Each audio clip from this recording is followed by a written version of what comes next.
उत्तर प्रदेश के जनपद शामली से एक कलयुगी पत्नी द्वारा पति पत्नी के पावन रिश्ते को कलंकित करने का वारदात सामने आया है, जहां देर रात घर में सो रहे पति पर पत्नी ने धारदार हथियार से जानलेवा हमला करते हुए अपने पति की गर्दन को रेत दिया।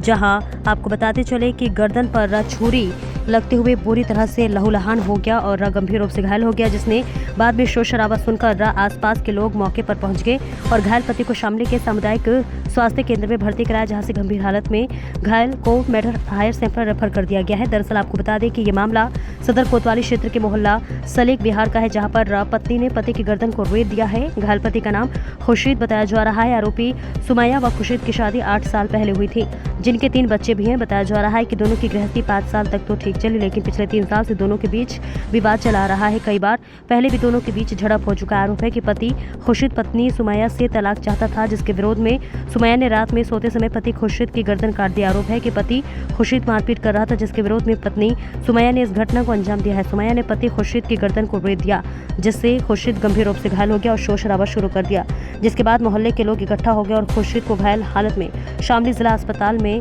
जो है भर्ती कराया गया, जहां से गंभीर हालत में हायर सेंटर रेफर कर दिया है, जहां पर खुर्शीद इलाज चल रहा है। और वही घटना की सूचना पर पुलिस विभाग में हड़कंप मच गया है। क्या मामला हुआ आपको? मामला ये हुआ कि ये मुझे मारे था, बस फिर मैंने उल्टा ही मार दिया।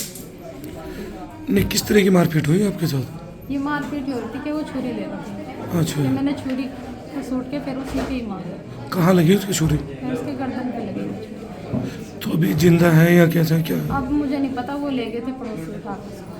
कहाँ पे ले गए? झगड़ा किस बात को लेके हो रहा था? झगड़ा इस बात को लेके हो रहा था कि मैं तुझे रखता नहीं। तलाक देना चाह रहा था? नहीं, तलाक भी देना चाहता कि बस तू साइन करके मेरे से तलाक ले और चली जा बच्चे छोड़ के। ये घर अभी बना। कितने बच्चे हैं आपके? मेरे 3 बच्चे हैं।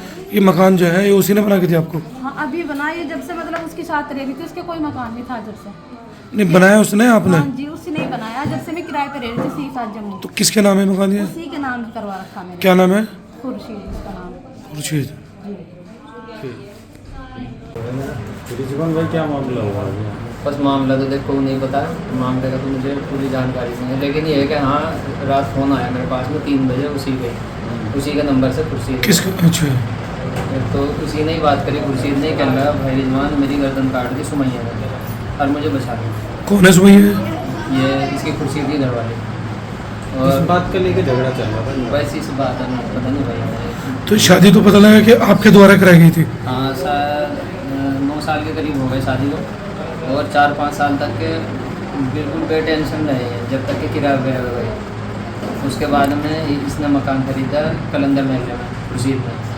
जैसे ही वहाँ पे मकान खरीदा उसके बाद में इनमें झगड़ा होना शुरू हो गया आपस में, लेकिन इसका कोई प्रॉब्लम नहीं थी। हमारे द्वारा ही इसके साथ में रख के इसका बेनामा हुआ मकान का, ज़मीन का प्लॉट लिया था और मकान बनाया। मकान बनाने के बाद में अपने फिर रहना शुरू कर दिया। 7-8 महीने से इस मकान में रह रहे थे। उसके बाद में पता नहीं क्या हुआ इनके साथ, ये मसला। तो रहने वाला कहाँ गया ये खुर्शीद? खुर्शीद रहने वाला कहीं बाहर का। अच्छा, हाँ ठीक। सर, सलेक बिहार में एक घटना हुई है सर, महिला ने अपने पति को धारदार हथियार से घायल किया। सर, क्या मामला है सर? आज थाना कोतवाली शामली में सलेक बिहार नाम का एक मोहल्ला है, जिसमें एक व्यक्ति इमरान के द्वारा ये बताया गया है कि वहाँ सुमैया नाम की एक महिला के द्वारा खुर्शीद नाम के व्यक्ति के गर्दन पे किसी धारदार हथियार के द्वारा हमला किया गया है। इसमें खुर्शीद के परिजनों से तहरीर प्राप्त की गई है, मुकदमा लिखा गया। खुर्शीद और सुमैया आपस में पति पत्नी, किसी वाद विवाद के पड़ने पर सुमैया के द्वारा यह हमला किया गया है। इसमें आवश्यक विधिक कार्रवाई की जा रही है। सर, क्या कारण है सर हमला करने का? सर, कुछ पता चल पाया? बातचीत की गई तो उसमें उनका घरेलू वाद विवाद निकला। शेष चीज़ें विवेचना के बाद आपको बताई जाएंगी। ठीक।